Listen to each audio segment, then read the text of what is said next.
I wish Christine Potus Larson could be here. She's the president, founder of Public Art St. Paul.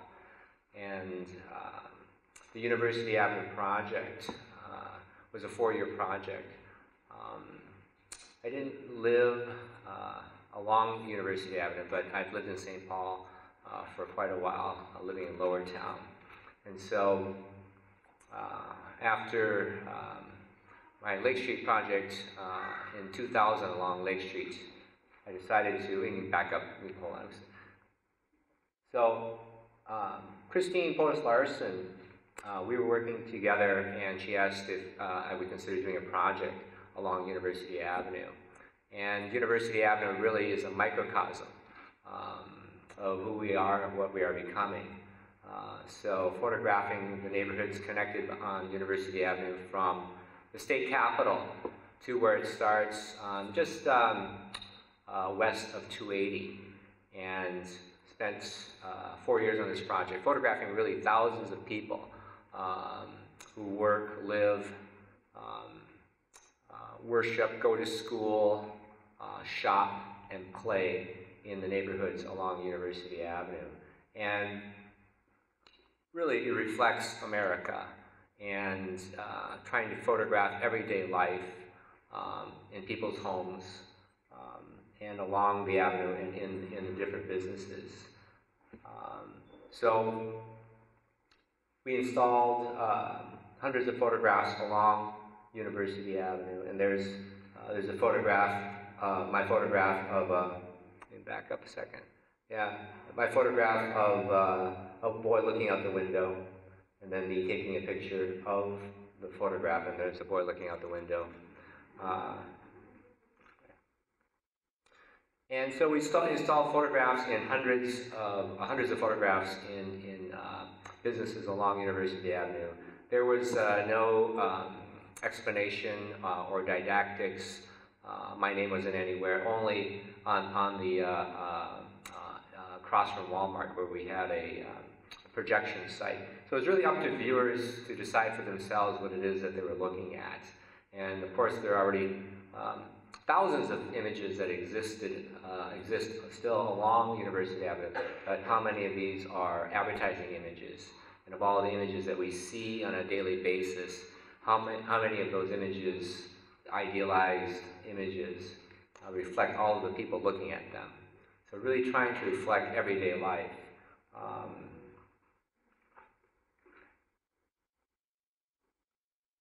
Here we have our cultural icons: Johnny Cash, Bruce Springsteen, Prince, and a Somali man who was a student at the Hub Center. So put them in all the different kinds of businesses in the former Buick dealership right across the street, which was a major venue. And we received a generous donation from 3M, and we were able to put photographs on the sides of buildings. This is on the CBS. And then on the Rondo Library. The exhibit was meant to be temporary. It was only up for 6 months.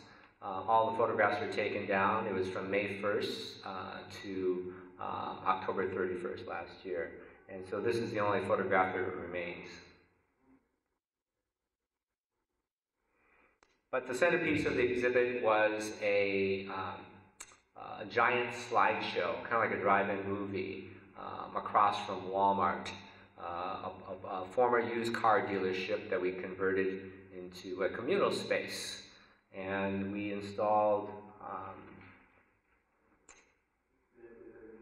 containers, shipping containers, and installed a 40-foot screen.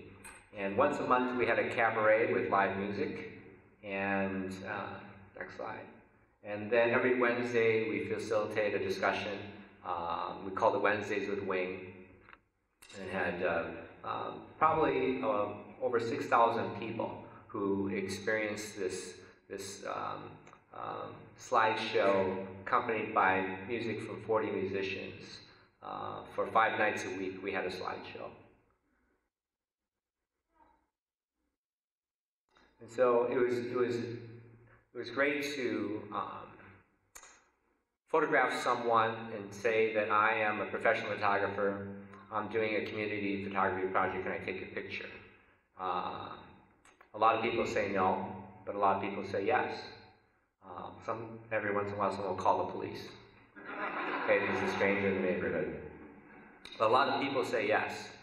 And so I would photograph you, and I would say, I'm not looking for pose pictures, I just want to photograph just maybe hang out with you and photograph you doing what you normally do. And so I say I take a photograph of you, and you probably forget about it, and then 3 years later you're walking down the street and you see this 20 by 30 foot photograph.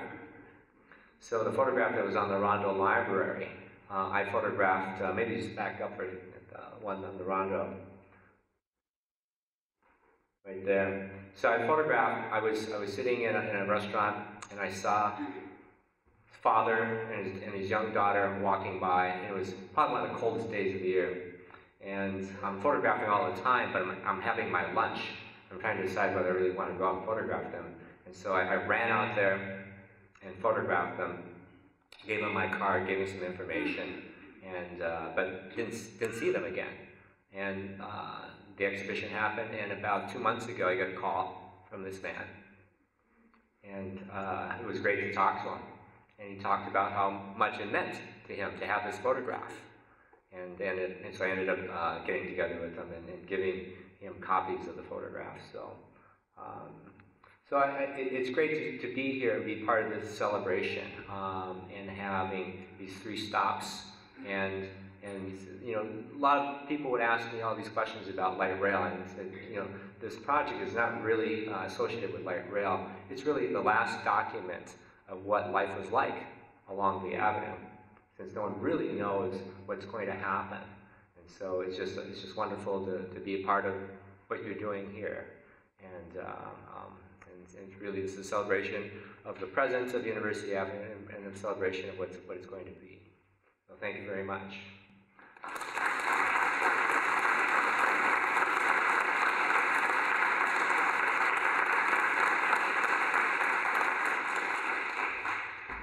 Yes, thank you very much. On behalf of the students and staff at Gordon Parks High School, I would like to welcome you to our school. My name is Michael Thompson, the principal at Gordon Parks.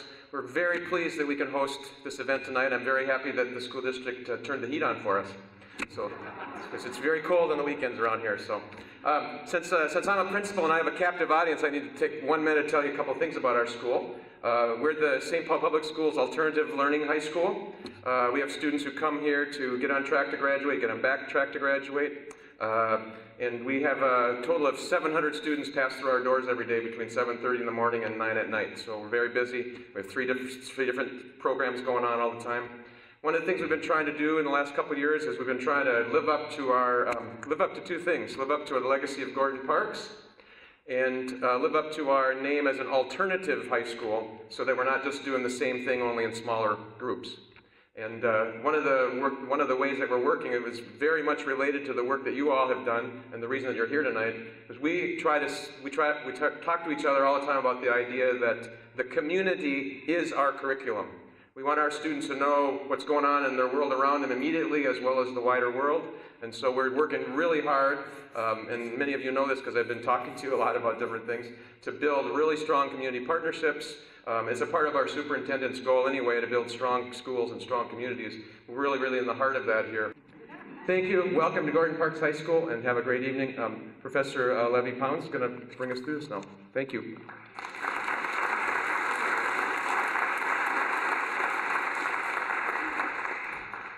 Good evening.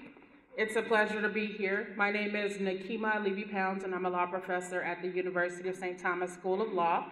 And on behalf of the Stops for Us Coalition, I would like to welcome each and every one of you here tonight in celebration of the advocacy and tireless dedication of the people of our community. Mayor Coleman, thank you.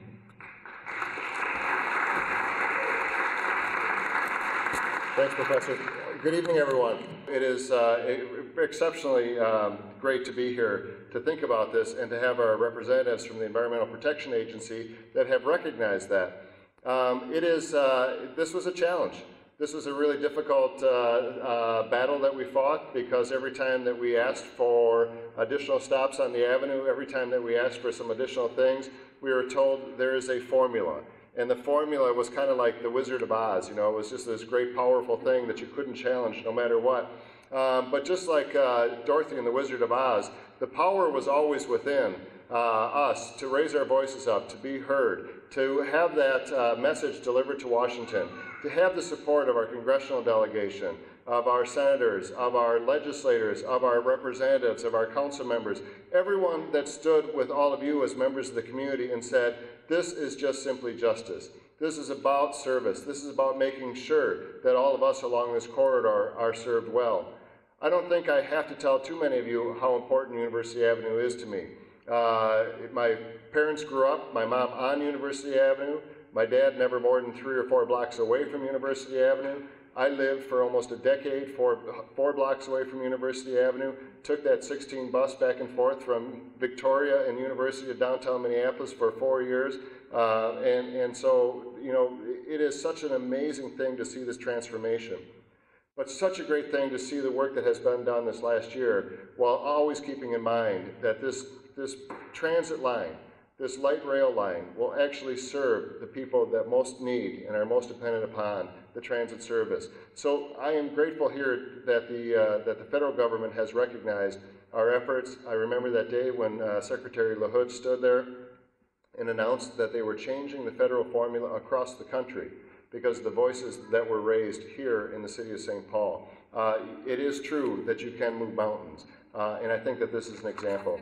So I'm going to present a proclamation to the coalition.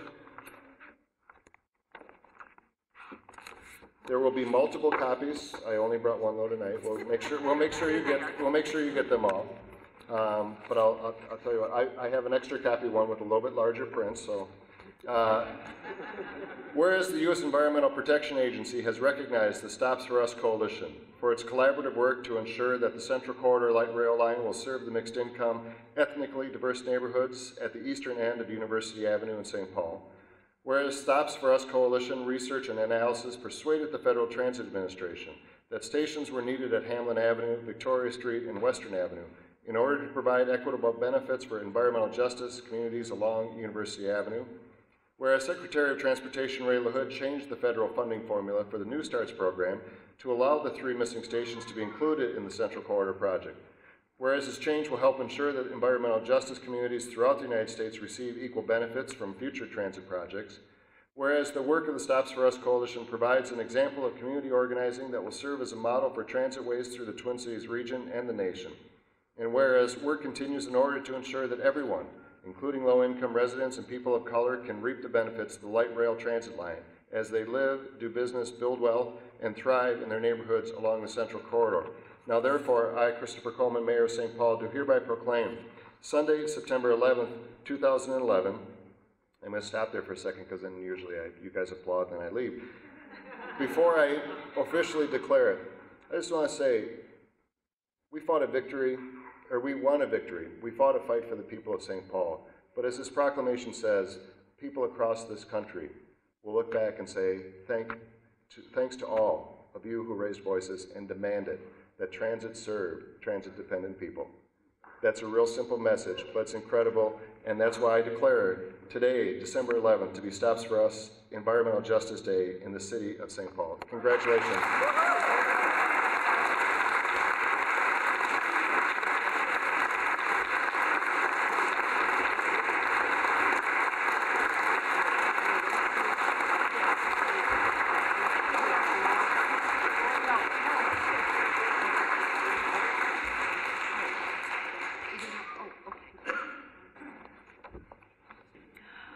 I'm going to begin a 3-part Stops for Us story here. And I'm going to start with the visit of U.S. Transportation Secretary Ray LaHood, who came to a corner of University Avenue and Victoria Street on January 25th, 2010, and said, the trains are going to stop here. They're going to serve this community and the Federal Department of Transportation is going to pay half the cost. The trains he referred to were the Central Corridor light rail trains, and the new stations where they will stop are at Hamlin Avenue, Victoria Street, and Western Avenue. What did it take to get to this historic moment? You can read the complete story later in the Stops for Us booklet that you'll get as you leave. But for now, Va-Megn, Nieeta, and I will just touch on a few highlights. Let's start in June 2006 with the public hearings on the draft environmental impact statement. Community organizations and individuals from neighborhoods all along the Central Corridor came out in droves to testify. Their comments shone a spotlight on major environmental justice concerns as people gave voice to fears that the most ethnically diverse, transit-dependent neighborhoods at the eastern end of University Avenue would suffer, not benefit, from this billion-dollar rail line running down the middle of the avenue if it proceeded as planned. Among the comments submitted, the need for the 3 additional stops rose to the top. But despite broad community support, the city, county, and Met Council planners and decision makers were not ready to include the 3 new stops. They were determined to stay on time and on budget and pointed out that the additional stops would prevent the project from meeting strict cost-effectiveness requirements to qualify for federal funding, which would pay 50% of the costs. Fast forward to 2007, when the District Council's Collaborative hired a consultant, Mary Kay Bailey, who's here today, to do a study of typical station spacing along urban transitways in other cities. The resulting report made the case for the additional stops by showing that stations were generally half a mile apart in similar environmental justice neighborhoods. Meanwhile, Central Corridor plans had stops spaced a whole mile apart at the eastern end of University Avenue, with half-mile spacing or less along the rest of the line. This meant that those with the greatest need for improved transit would have to walk the longest distance to get on the train. Many community organizations signed on to the report, along with state, county, and city officials.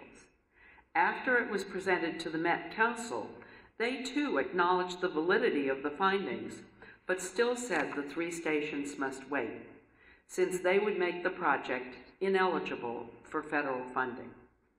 By this time, there was an intensive, broad-based community campaign underway to persuade decision makers at all levels of government to find some way to add the 3 missing stations. Among those who provided valuable technical assistance to the Stops for Us coalition was Norm West from the Region 5 EPA office in Chicago, who helped us understand how environmental justice considerations fitted into the NEPA environmental review process. Meanwhile, growing pressure from community members and local officials resulted in a key decision by the Met Council. In February 2008, they voted to include underground foundations, known as stubs, to make it easier to build the stations once the train was up and running. It was also agreed that top priority would be given to including the build-out of 1 station if and when funding became available. Some saw this as a step forward, but others called it a hollow victory, noting that the stubs would still not allow people to get on the trains. Many doubted that the stations would ever get built. For them, the stubs simply validated their view that the train running through their community was not being built for them. Over the next 18 months, the cohesion of the Stops for Us coalition was severely tested. Our strength was in the broad representation and diversity of the group. But at times, this also led to strongly held differences of opinion. Periodically, we had to just stop and rebuild trust within the coalition by focusing on our common goal of ensuring that the 3 missing stations would be completed as part of the project. We also agreed that each group would be free to pursue their own strategy as long as it did not undermine the efforts of others. The next benchmark moment came in August 2009, when the City of St. Paul announced that they would pay the entire cost of $5.2 million to build one of the stations. Once again, we had gained a partial victory, but choosing one station to go first could have split up the coalition by pitting one community against another. After lengthy debate, the Stops for Us coalition agreed that we would refuse to make a choice. Instead, we continued to hang together and insisted that all 3 stations must be built. And now Va-Megn Thoj will carry on to the next chapter.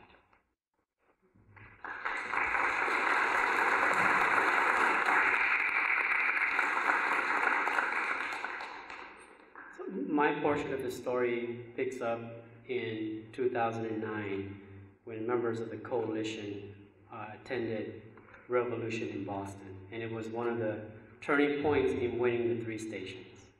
Up to that point, the Stops for Us coalition was running into so many roadblocks at the local level that we intensified our efforts at the federal level.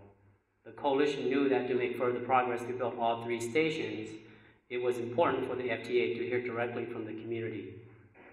At the conference, the coalition engaged FTA Administrator Peter Rogoff directly in a frank discussion about the need for the stations and the equity, disparity, and justice concerns that the missing stations presented. At this time, as was mentioned, the FTA was reevaluating the federal transit funding formula. So what Peter Rogoff said to the coalition was, without the 3 stations, the Central Corridor was a poster child for what was wrong with the federal funding formula. He also asked, how do we explain to the people who need transit that they don't need a stop in their neighborhood? The coalition met again with Peter Rogoff and gave him a tour of the corridor and the 3 stations. We provided him with information and maps, and we emphasized to him the potential opportunities and gains that the stations would provide for our environmental justice communities. The Stop Source Coalition is exemplary of a strong, broad-based collaboration representing the communities of the 3 stations. The communities are Asian, Black, White, Latino, Native. We are Native-born, we are foreign-born. We are youth, we are seniors. We are the disabled, yet we are enablers. We have voice, we don't have voice. We are employed, unemployed, underemployed. We are working class, middle class, we are poor. We are homeowners, we are renters. We build our homes, we lost our homes. We are small business owners, we are workers for small businesses. We work, we drive, we ride transit. We work here, we play here. We live here, we die here. This is our community in which we have everything. As a community, there are things we need we don't have. We need the 3 stations, and now we have the 3 stations. Having a station at Western Avenue is important for the Asian community and Asian businesses. That's why we in the Asian community supported Rondo's civil rights complaint and filed our own complaint. This community was a stop, a destination for the Asian community. Like other immigrants before us and after us, we ran far and we stopped here. A stop at Western Avenue would have a big impact on whether or not Asian small businesses could continue to grow and be successful on University Avenue. Typically disadvantaged Asian businesses will face many challenges by light rail transit. A station at Western, along with intentional strategies to support Asian-owned businesses, would tip the balance. And an LRT could support many Asian businesses on University Avenue into the future. And in doing so, lift the surrounding neighborhood. With the station, we can create Little Mekong District, the Asian Business and Culture District, destination on University Avenue, and small businesses will have a greater chance to thrive with LRT. The Asian community, as the Black community did before us, stopped here and built a community. We built churches, grocery stores, community centers, and schools. Asian businesses on University Avenue are very aware of how Rondo was displaced by I-94. Our fight for light rail transit to benefit the Asian community was informed by the struggles of the Rondo community, in the sense that Rondo could be repeated if we didn't build the Central Corridor right. And now Nieeta's portion of the story. Thank you.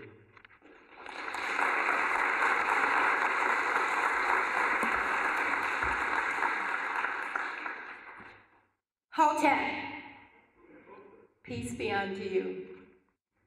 Thank you for coming and hearing our story and celebrating with us this evening. It means a lot to the communities here. I-94 was done to the community, not with it. Promises were made, but they were false promises. Now, as this new major investment is coming, though that promises again to benefit our community. An already injured community, we needed to be on top of it. Our leadership came out and said, we don't want another Rondo. With that, I want to tell a quick story about I-94. Please, to my left, take time to read a few of those storyboards. In the back of the auditorium, there's a book called The Voices of Rondo and another book called The Children of Rondo. I was about 10 or so when the I-94 came through a predominantly African-American community, a well-knit community, a self-sufficient community, a strong, vibrant, economic community. When that transportation project came through our community, many of my own family was forced to move. We lived on Rondo.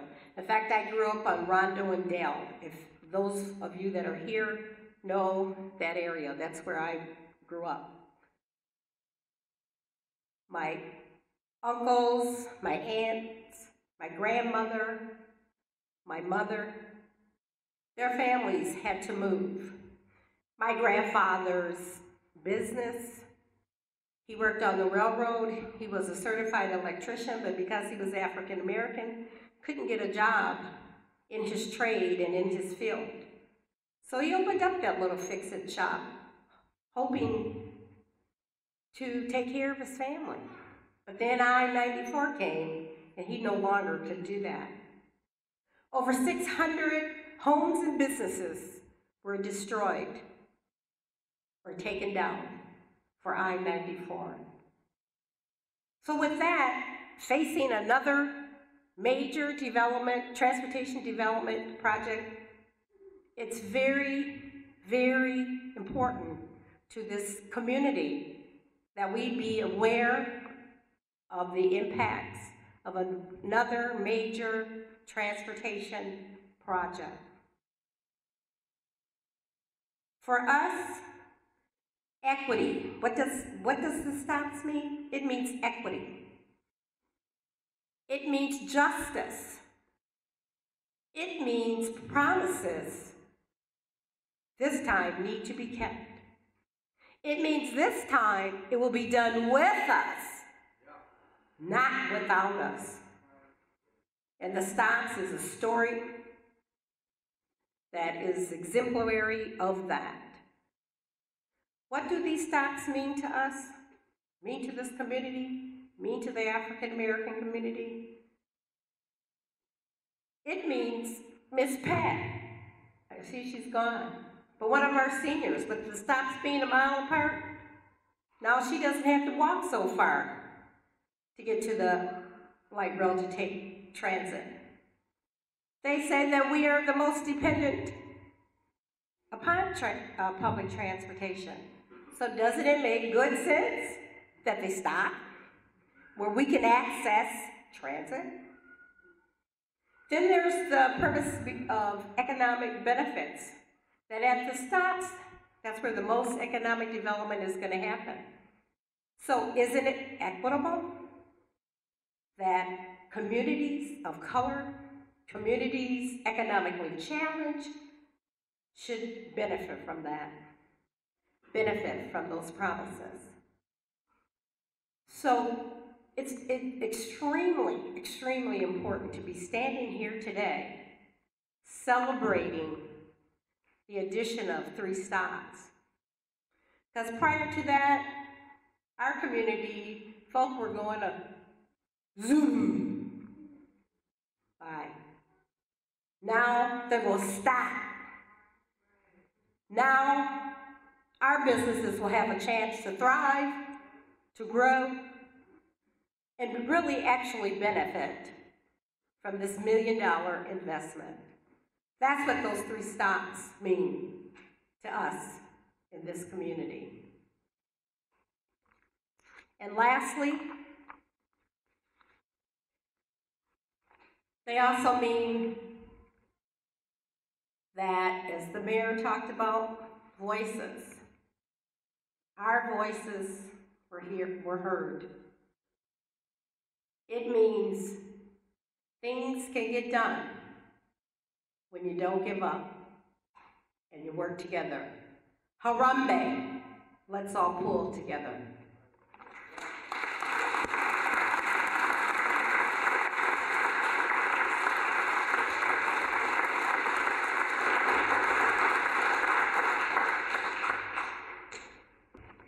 I am really thankful to be here to just say a few words about this process. So much has already been said, and I'm not going to repeat the whole timeline. But I just want to recognize that this is an opportunity for us to celebrate, but also to reflect on what can be done when we all, Harambe, pull together. I'd like to ask, because I know they're here, the 2 city councilmen, Russ Stark and Melvin Carter, to also stand. I want to thank you. It's Melvin. Russ is, I know, here, or was here. He may have taken a walk outside. I just want to thank these 2 gentlemen because they did some heavy lifting during this process over the past few years. Certainly a lot went into this in the community, touching base and understanding what these stations would mean for our community. The fact that our babies now get to ride, you know? When stops are closer together, we are encouraged as a community to come together along this line. We were so concerned that the train would pass us by. But you know, a great man once said that the arc of the moral universe is long, but it bends toward justice. That was that great man, the Reverend Dr. Martin Luther King. And certainly, this process illustrated that for us. It wasn't easy, was it, folks? But you all stood up and you said, we're going to learn the process, we're going to learn the policy, we're going to learn the financing, we're going to lift our voices, we're not giving up. And even when it looked like a no, because the challenge wasn't the dollars, it was that cost effectiveness index, you said Washington will hear us too. And in fact, Washington did. So the Federal Transportation Administration, you know, elections matter too, by the way, said this isn't right. And in fact, made that challenge go away right before our very eyes. And I know there were some who said, it will never happen. They're not going to let it happen. But it did happen. And it was only because of you. So I want to say thank you for that. It was because of the people who stood and the people who worked together. And it was because when the people speak and it's about justice and we link our arms together, there's nothing that can stop us. Those stops for us happen because of us. I also want to thank all those partners who came together to say, we have to listen and hear our community. And so the city and the counties and CTIB, which is the County's Transit Investment Board, together with the FTA and with our funders collaborative here and with our Met Council, said we can do this. We can, and we did. I want to ask, I know that you all know Susan Haigh, and she's going to be speaking next, but I want to ask, I already asked the councilman and you saw the mayor, I want to ask if others from any of those groups who made the funding possible would please stand. I know there's somebody here from the Funders Collaborative. Is Jonathan out there? Thank you. Thank you very much. We have our Met Council, our city, our counties. Did I leave anybody out? Thank you so much. The arc of the moral universe is long, but we bent it together toward justice.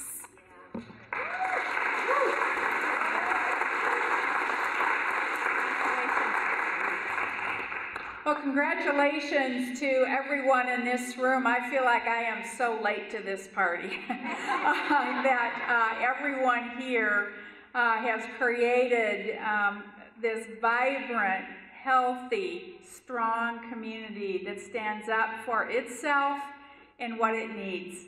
And that's what will make this a great project, and it will allow this central corridor to benefit all people who live along this corridor, which is certainly my goal as the chair of the Metropolitan Council. It's amazing to see this coalition and to listen to you tell the story today. I had not heard that story. I came to the Met Council almost 1 year ago, so I missed 2006 and 7 and 8 and 9, and I was so struck by the persistence and the quality of the coalition to stay together through such difficult times. I'm very excited to be here at the Met Council at this time.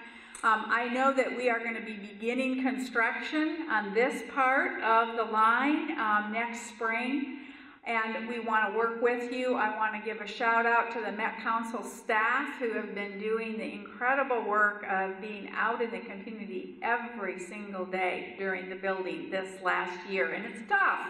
It's not going to be easy, but with your group together as you are, it will be a better and a stronger project.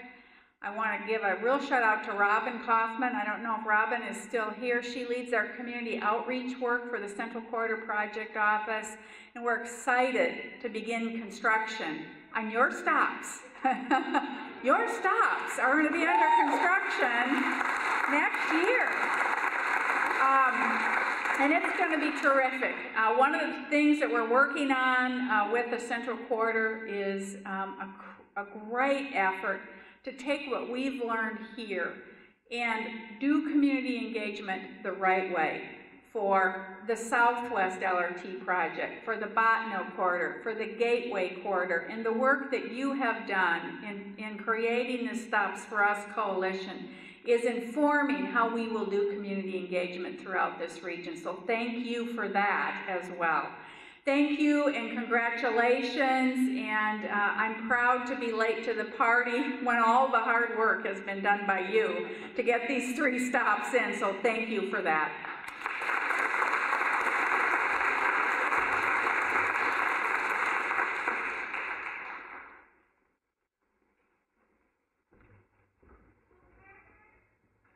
Thank you for those wonderful remarks.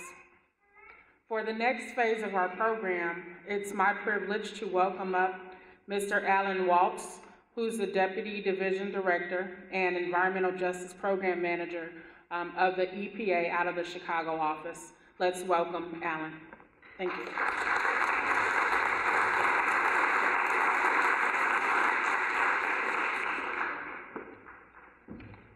Thank you.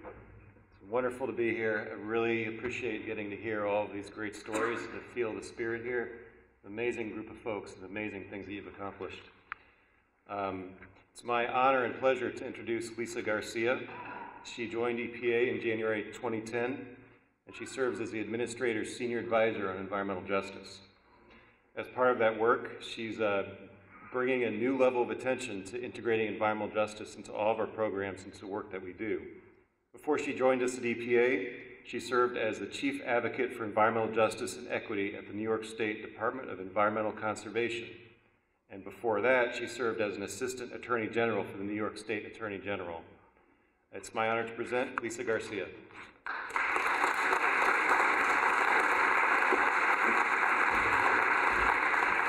Hello. It is great to be here. I am honored to be in the presence of a group, a community that embodies environmental justice principles. I think when I first got started working on environmental justice issues, you learn quickly about the principles of environmental justice, making sure that the community, that the people have a voice at the table, that their plans are part of the vision, part of the decision, and the final product, and that you are all inclusive, that you include everybody in the community, not just the local elected officials, nothing against elected officials, but environmental justice speaks to the who actually lives here, who actually needs this, how do we get to the most needy, how do we get to the low income minority, and for environmental justice reasons, certainly Native Americans and tribal populations. And I think environmental justice started, the movement started because a lot of decisions were made without those essential communities and that essential voice in the planning. So it is great to celebrate this type of effort. I bring greetings from Washington, D.C. My boss, Administrator Lisa Jackson, is one of the partners for the Partnership for Sustainable Communities, and I am very happy to have driven through here. Thank you, Carol and her husband, for driving us around, but to really be able to go back to Washington, D.C. and say, St. Paul got it. The Partnership for Sustainable Communities, they were working on this whole entire effort, probably created all the principles, priorities, and criteria that the federal family now wants to see in this effort, Partnership for Sustainable Communities. So it is just great to be here.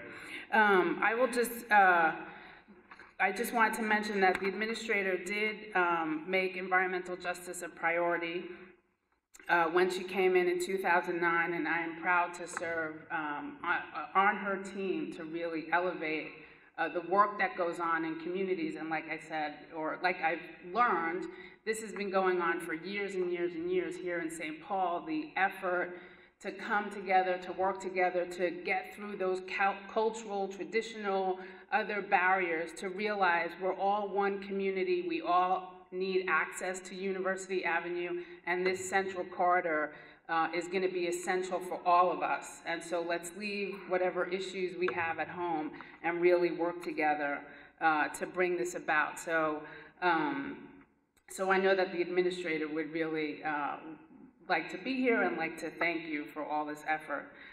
It's definitely clear to me that your community has worked really hard. So I just wanted to, a lot of times we say in our work, you need to make sure that you lift up the voice of the community. So I just heard a few things as I was talking to people. One is, in this effort, it took everybody doing everything, and we thank you for that in this EJ Award. I know that it wasn't easy, probably working at night and weekends, your third or fourth job. And then the other thing I wanted to quickly say is, and I'm just gonna shamelessly read this quote because I think it's so great. Black, Vietnamese, Hmong, Somali, Latino, and white, we all live here, play here, do business here, pray here, cry here, love right here on the Central Corridor. And that was Liz from the Take Action Minnesota's Hmong organizing program, a young woman I met earlier. But I think that is the essence of what we have here. So in giving out these EPA awards, I think it's really great that we were able to find this group, St. Paul, and the Stops for Us Coalition to be able to give out this award. I am going to not thank everybody else, but just say that they're all listed here in the program. And I really just thank the effort by everybody. And of course, we're going to give out some awards now to the Stops for Us Coalition partners, but I hear that there are junior members and there are city members and council members and state members and federal partners that all came together. So congratulations to all of you, and really thank you for a great effort. And I promise to bring your story back to Washington, D.C. As the, should I say this, as the poster child of great things that can happen. So we're gonna, no, thank you. Okay, and I'm going alphabetically here. First organization, Alliance for Metropolitan Stability.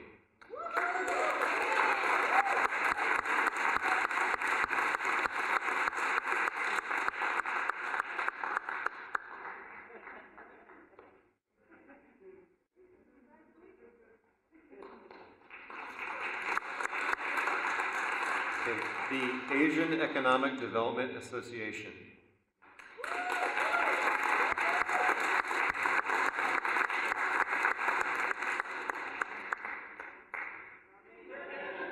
Oh, here it comes.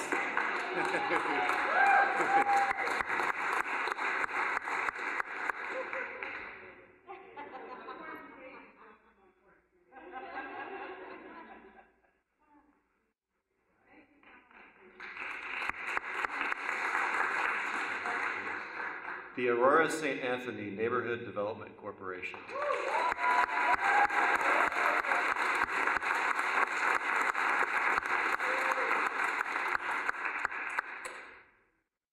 The Community Stabilization Project.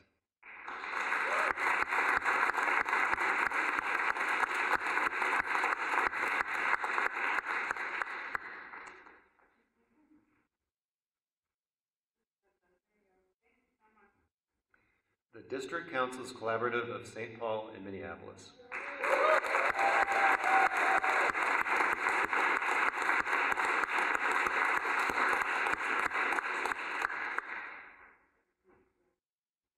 Got Voice, Got Power.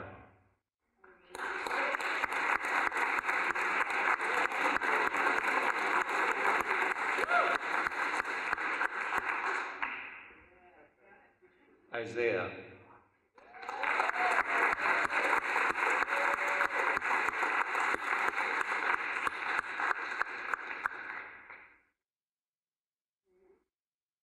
Jewish Community Action.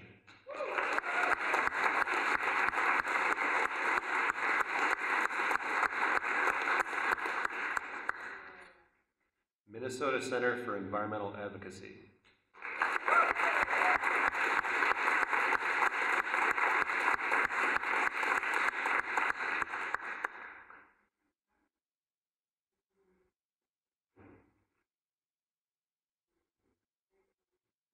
Transit for Livable Communities.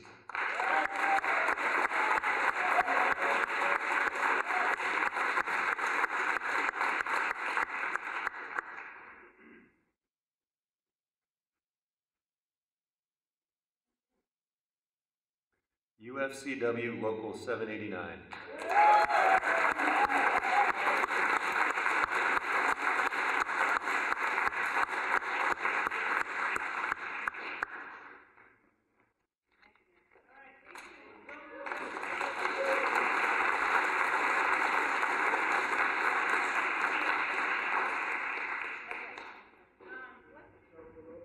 So we have a few more people we want to thank.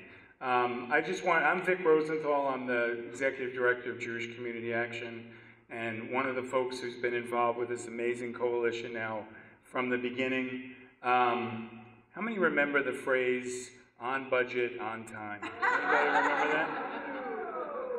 I'm sorry to bring up bad memories, but I felt the need, since that was the phrase we heard when we first got started, on budget, on time. And what we have shown is that with enough power and enough faith and enough persistence, we can take care of on budget and on time and get it done.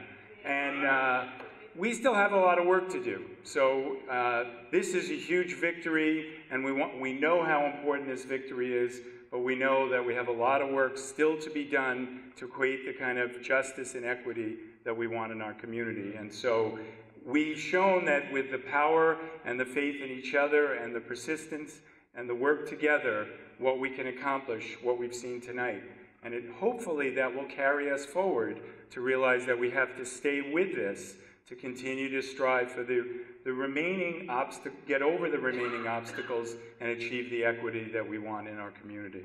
So I want to make sure that we recognize that there are other groups that played critical roles in this coalition from the beginning and at various times. And so we're going to provide certificates to those organizations as well. And so I'll read the names and Carol will present certificates.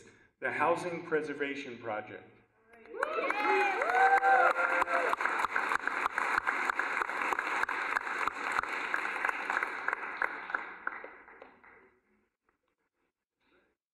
The Hmong Organizing Project, Take Action Minnesota.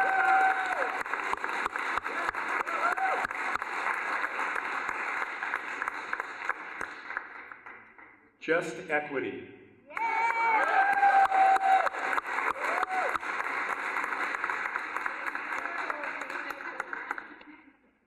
Metropolitan Interfaith Council on Affordable Housing, MICA.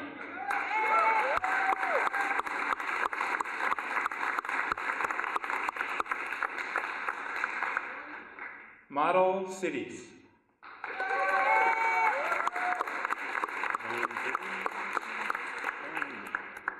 St. Paul NAACP.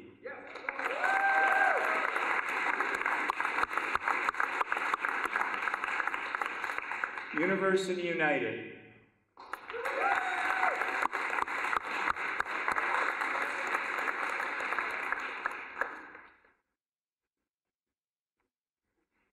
And finally, University Avenue Business Association.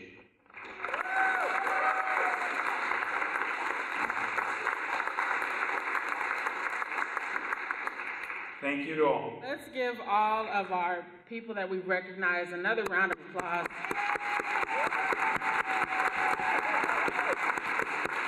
This has been fantastic. I don't know about you, but I've been really blessed by everything that has transpired here tonight.